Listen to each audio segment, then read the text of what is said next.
Because to me, anti-Muslim sentiment is just symptomatic of a deeply entrenched anti-blackness that the country is built off of. And if people have to understand anything, and they're trying to understand how to break this down, they gotta know where it's coming from.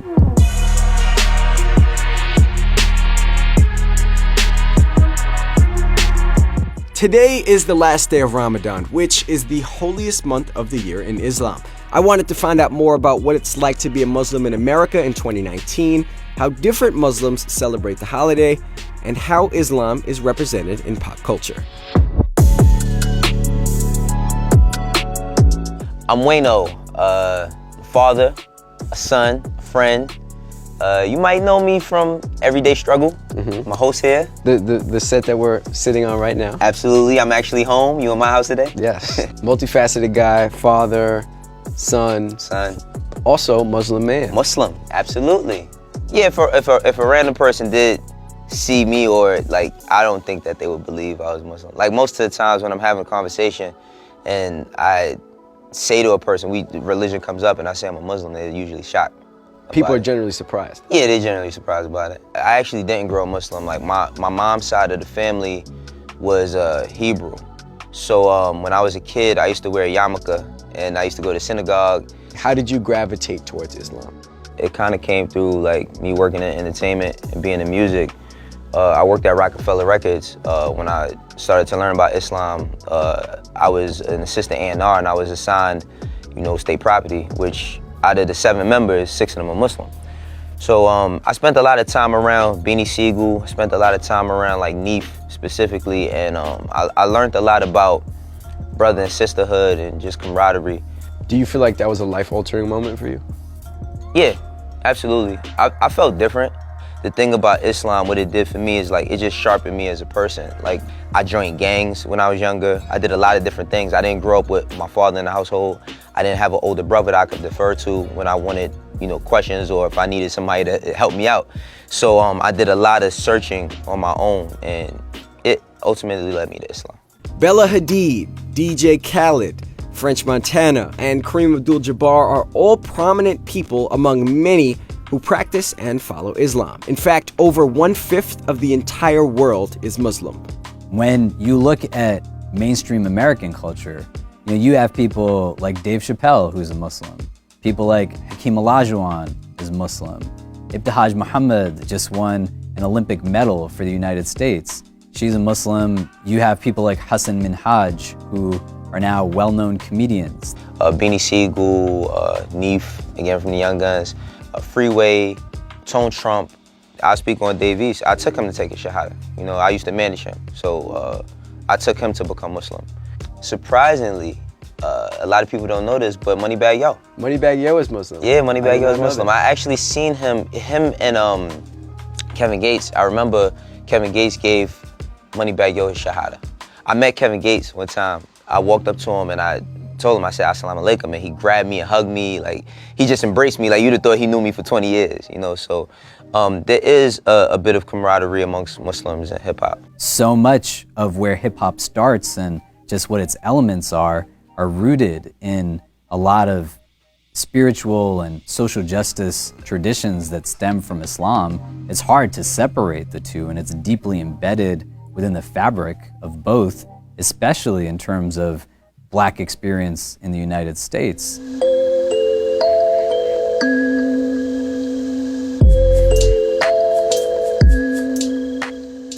Again, we spoke about this earlier. When a person sees me on the surface, you might not see that. I don't always wear thobe. I don't wear kufi at all times. So I've never dealt with like people following me around or treating me a certain way.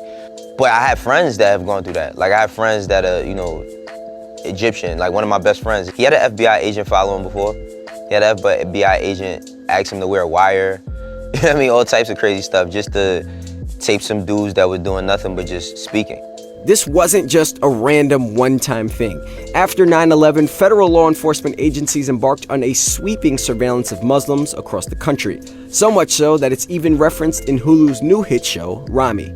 How's your Ramadan? Honestly, it's not really been that great. It's been... We're good, bro, all right? What was that? Dude's Dominican.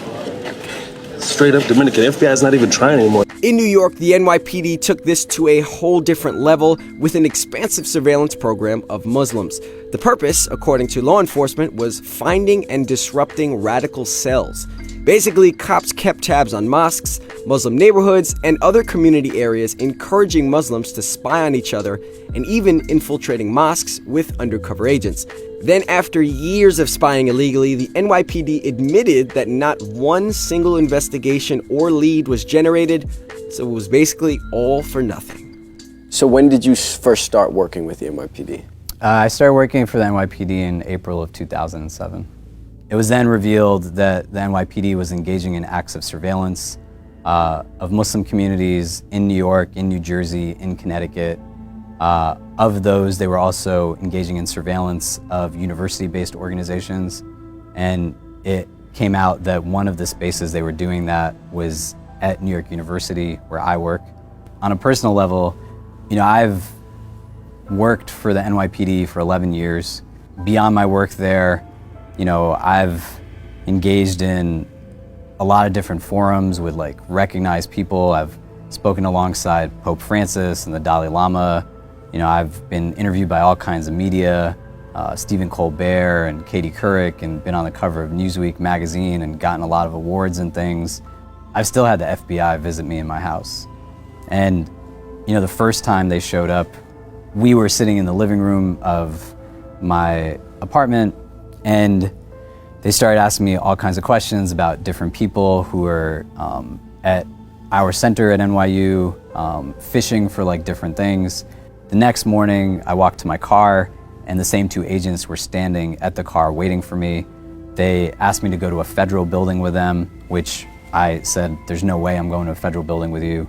They followed me to my office and ended up sitting with me for about 3 hours, but now the conversation was just directly focused on me. And they said, you're just too good to be true, know that we're watching you. And the frustrating thing isn't that you're going through it, but what can you really do about it? It's really tough sometimes how Islam is viewed in this country, because media and Hollywood always pushes a narrative of the person that's blowing stuff up or attacking people is this type of person. The reason why there's a thing with Islamophobia is because people don't understand, because it's not a common thing to American people. When a lot of people learn about Islam, they're kind of astounded that it's very peaceful. I worked as an inspector in the NYPD. On the 9th anniversary of the attacks, Vice President Biden was there. 3 men in suits approached me, and they say Secret Service has spotted you from the top of a building. They want us to check your credentials, just in case. And to understand, what they're questioning in that moment is not merely the validity of my physical presence at that location, but the entire validity of my emotions attached to it. And I'm saying this to you as somebody who has been surveilled, profiled, detained, not as a side, but as an important point, going through all of that. I still can't tell you what it's like to be a black person living in this country. And that's something that I think has to be understood. Because to me, anti-Muslim sentiment is just symptomatic of a deeply entrenched anti-blackness that the country is built off of. And if people have to understand anything, and they're trying to understand how to break this down, they gotta know where it's coming from. صراط الذين أنعمت عليهم غير المغضوب عليهم ولا الضالين.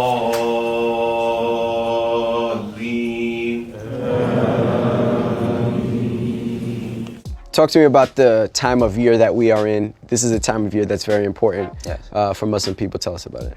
Well, right now it's the holy month of Ramadan. It's just a month of observance. It's a month of observance for the faith, and a month for you to get more in tune with your faith, to read Quran more. There's no consumption of anything until the sun goes down. But no eating, no drinking, no sex. That's why Ramadan is so important to me, because it's just a time to not eating makes you think, and not just only think about eating, but not eating or drinking makes you, it makes my mind wander. It makes my mind a little bit sharper, and the first bite I get of the day is amazing, but I ask for guidance and I ask for forgiveness.